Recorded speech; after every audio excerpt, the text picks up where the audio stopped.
ఏమీ లేదు. బీఆర్ఎస్ కేసీఆర్ గతమే, తెలంగాణ భవిష్యత్తు కాంగ్రెస్. మీ గత చరిత్రతోని ఈడ ఒరిగేదేం లేదు.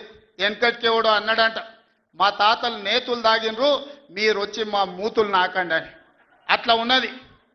నిన్ను అసెంబ్లీలో ఓడగొట్టినాం, పార్లమెంట్లో గుండుసున్ని ఇచ్చినాం, మన కంటోన్మెంట్లో బండకేసి కొట్టినాం, మొన్న జరిగిన జూబ్లీహిల్స్లో బోడబండలో బండ కింద వాతి పెట్టినాం. నిన్నగాక మొన్న జరిగిన సర్పంచులల్లా 12,726లో 8,335 సర్పంచులను గెలిపించుకున్నాం. సిగ్గు లేదు, ఇన్నిసార్లు ఓడగొట్టినా ఇంకా సిగ్గు లేకుండా బయటకు వచ్చి కింద పడ్డ పైకాలు నాదే అని వెనకటికి ఓడో అన్నాడట. ఇట్లాంటి ఊకదంపుడు ఉపన్యాసాలు పొంకనాలు వెనకడికి ఓడో పొంకనాల పోసిగాడు చెప్పిండట, నాకున్నే 3 ఏట్లే కానీ 36 దొడ్లు ఉన్నాయని చెప్పిండట. ఇవన్నీ కళ్ళు కాంపౌండ్లో చెప్పుకోవడానికి బాగుంటాయి, కాలక్షేపం చేయడానికి. కళ్ళు కాంపౌండ్ మాటలు మాట్లాడకండి తండ్రి కొడుకులు. ఇవన్నీ మేము చూసినాం. శాతనైతే రాండి, ఏందో చెప్పు, దాని ప్రకారం చేద్దాం. 29లో తేల్చుకుందాం ఇవాళ చెప్తున్నా. కాబట్టి ఇప్పటికైనా చంద్రశేఖరరావు గారు, మీ వయసుకు గౌరవిస్తాం, మీ అనుభవానికి గౌరవిస్తాం. ప్రతిపక్ష నాయకుడు నీకు హోదా ఉన్నది. శాసనసభ సమావేశాలు ఏర్పాటు చేసినాం. 29 నుంచి చర్చలు రాబోతున్నాయి. 29 నాడు నువ్వు అడిగి ఎన్ని రోజులు సభ జరుపుదామో, నువ్వు అడిగినన్ని రోజులు అసెంబ్లీ నడిపిస్తా. నువ్వు చెప్పిన అన్ని చర్చ పెడదాం, ముఖాముఖి చర్చ చేద్దాం. వెనకంగా మాట్లాడు వెనక్కి కూర్పుడు కాదు. నీళ్ల మీద మాట్లాడతామా, నియామకాల మీద మాట్లాడతామా, నిధుల మీద మాట్లాడతామా, తెలంగాణలో జరిగిన అభివృద్ధి మీద మాట్లాడతామా, రైతు భరోసా మీద మాట్లాడతామా, రైతు రుణమాఫీ మీద మాట్లాడతామా, లేకపోతే ఆడబిడ్డలకు ఇచ్చిన ఉచిత బస్సు మీద మాట్లాడతామా, లేకపోతే నువ్వు ఏం కోరుకుంటావో చెప్పు, షాదీ ముబారక్ మీద మాట్లాడతామా, కళ్యాణ లక్ష్మి మీద మాట్లాడతామా, ఇందిరమ్మ ఇండ్ల మీద మాట్లాడతామా, దేని మీద మాట్లాడతామో చెప్పు, నేను సిద్ధంగా ఉన్నా. చర్చిద్దాం, దేశానికి ఆదర్శంగా నిలబడదాం, సమస్యల మీద మాట్లాడదాం, ఎవరు ఏం చేసినరో చెప్పుకునే అవకాశం కల్పిస్తాం. రాండి, మీరు మొహం చాటేసి ఫామ్ హౌస్లో పడుకొని మీరు ఖాళీగా ఉన్నప్పుడు పార్టీ ఆఫీసులు వచ్చి 10 మంది చెంచాలను పెట్టుకొని ఆ 10 మంది చెంచగాళ్ళ ముందల నువ్వు పొంకనాలు కొట్టుడు కాదు. నిజమైన చర్చ అసెంబ్లీలో చేద్దాం. ప్రజలు ఎన్నికలు ముగిసినాయి, అసెంబ్లీలో చర్చ చేయమని చెప్తారు. ఎవరు ఏం మాట్లాడతారో ప్రజలు వింటారు. విఘ్నులైన ప్రజలు తీర్మానం చేస్తారు. ఇలా సర్పంచులు అయిపోయినాయి, గ్రామ సభ పెట్టి సమస్యలు పరిష్కరించాల్సిన వాళ్ళు మళ్ళా సందు ఇల్లు తిరుగుతుందా అంటే ఏమన్నా అర్థం ఉందా? సర్పంచులారా మీరు చెప్పండి. ఇల్లు తిరిగినరు, ప్రజల దగ్గరకు పోయిరు, ప్రతి తలుపు తట్టిరు, ప్రతి గుండెకి చేరు, నమస్కారం పెట్టిరు, గెలిస్తే వాళ్ళు తీర్పిచ్చారు, మీరంతా సర్పంచులు అయ్యారు. గ్రామ సభ పెట్టి గ్రామ పంచాయతీలో మాట్లాడుకోవాలి, అంతేనా? వార్డు మెంబర్లు, ఉప సర్పంచ్, సర్పంచ్ కూర్చొని మాట్లాడుకొని ఏ సమస్యలున్నా పరిష్కరించుకుంటాం. అది ఇచ్చిపెట్టి మళ్ళీ ఎవడో పోరంబోకోడు ఇల్లు తిరుగుదాం రా అంటే పోతారా? ఇవాళ కేసీఆర్ కూడా గట్టే మాట్లాడుతున్నాడు. ఈడ మాట్లాడదాం రావంటే రంగారెడ్డి జిల్లాలోటి, పాలమూరులోటి, నల్గొండలోటి ఆయన మీటింగులు పెడతాడంట. నువ్వు మీటింగులు పెట్టకపోతే సంతలో పోయి బర్లను కాసుకో, మేము వద్దంటున్నామా? మాదేం పోయింది? నీకు పొద్దు పోకపోతే మా కల్వకుర్తి సంతల్లో, కొడంగల్ సంతల్లో, ఇటకెళ్ళ మా ఎడ్ల సంతలు బొచ్చడు ఉన్నాయి. మత్తల్లో కూడా లేదు. పెబ్బేర్లో పెద్ద సంత ఉన్నది, పసల సంత.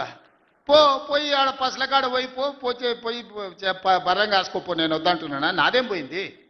నీకు ఎట్లాగూ పని లేదు, ఖాళీగా ఉన్నావు. ఖాళీగా ఉన్నాడు పోయి ఆ పెబ్బేరు సంతలో బర్రెలు కాసుకోపో, బర్రెలు కొనుక్కోపో, నేను వద్దానన్నా?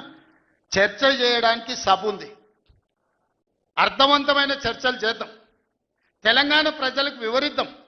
అప్పుల మీద వివరిద్దామా, అభివృద్ధి మీద వివరిద్దామా, ఉద్యోగ నియామకాల మీద వివరిద్దామా, నీళ్ల మీద వివరిద్దామా, నువ్వు కట్టి కూలిన కాళేశ్వరం మీద మాట్లాడదామా, టెలిఫోన్ ట్యాపింగ్ మీద మాట్లాడదామా, సొంత బిడ్డనే ఇంటల్లుడు ఫోన్ ట్యాపింగ్ చేసినోడు ఇంతకంటే సిగ్గులేనోడు ఉంటాడా అని వాళ్ళు చెప్తారు. ఓ పక్కన నేను 1 కోటి మంది ఆడబిడ్డలకు చీర పెడతా, సారె పెడతా నేనంటే ఉన్నొక్క చెల్లెల్ని ఇంట్లోకెళ్ళి బయటకు వెళ్ళగొట్టిన వాడు ఆస్తిలో వాటా అయ్యేస్తుంది. గంత పనికిమాలినోడు, సొంత చెల్లెలకే చీర పెట్టలేనోడు, సొంత చెల్లెలకే పండుగ పూట బుక్కెడు బువ్వ పెట్టినోడు వాడు కూడా ఒక మనిషా? మా ఆడబిడ్డలను ఆలోచన చేయమని అంటున్నా. ఏం ఆశిస్తామమ్మ పుంటింటి కాడ మనం? చెప్పురి. మెట్టింటికి వచ్చిన తర్వాత పండుగ పూట ఇంత బుక్కెడు పువ్వు పెడతాడు, మా అన్నలో తమ్ముడు ఉంటే చీర పెడతాడు, ఇంటి ఆయన ముందర ఇజ్జత్ పోకుంటూ ఉండని కానీ కోరుకుంటాం. అంతేనా? వాళ్ళ ఆస్తి అడుగుతామా? వాళ్ళ ఆస్తి అడుగుతామా? ఆడపిల్లలు మీరు సగం మంది సర్పంచులు ఉన్నారు కదమ్మా, ఆడపిల్లలారా మీరు చెప్పండి. పుట్టింటి గౌరవం నిలబెట్టడానికనే ప్రయత్నం చేస్తారు కదా మీరు మీ అత్తగారింటి కాడ. వాళ్ళ ముందర మీకు ఇజ్జత్ లేకుండా పండుగ పూట తల్లిదండ్రులు వాడు అన్ననో తమ్ముడో ఉంటే పండుగకి ఇంటికి కూడా విలువకపోతే మీ అత్తగారి ఇంటి కాడ పక్కింటి కాడ తోటికోడల ముందర ఇజ్జత్ పోతుంది. అమ్మ గిత్త కంటే అవమానం ఉంటుందా? ఓ పిలిచో సారి చీర పెట్టకపోయినా మీరే కూడా పెట్టుకుని ఉంటే వానికి ఇచ్చో చీర కొని నువ్వు పెట్టినట్టు అన్న చేయరా అంటాం. పుట్టింటి ఇజ్జత్ ఎవరని తీస్తారా? ఏ ఆడబిడ్డనన్నా తెలంగాణలో ఉన్న ఆడబిడ్డ ఎవరైనా ఎంత కష్టమని ఉండని ఎంత నష్టమని ఉండని పుట్టింటి ఇజ్జత్ నిలబెట్టడానికనే ప్రయత్నం చేస్తుంది కదా. మీరు అందరు కూడా తెలంగాణ ఆడబిడ్డలే కదా. ఇవాళ ఇంతో అంతో తండ్రి గాలికి సంపాదించిన దాంట్లో వాటా ఇవ్వాల్సి వస్తుందని మెడలు పట్టి దొబ్బితీవి నీ సొంత చెల్లెలు. నీ సొంత చెల్లెలకే సమాధానం చెప్పలోనే ఆయన నాకు సవాలు ఇసురుతున్నాడు. ఈ అవ్వ లాగులో తొండలిచ్చి కొత్త బిడ్డ నేను అనుకుంటున్నావేమో. నా సంగతి ఇంకా తెలియదు. మీ నాయనని అడిగి ఇంటికి పోయి చెప్తాడు.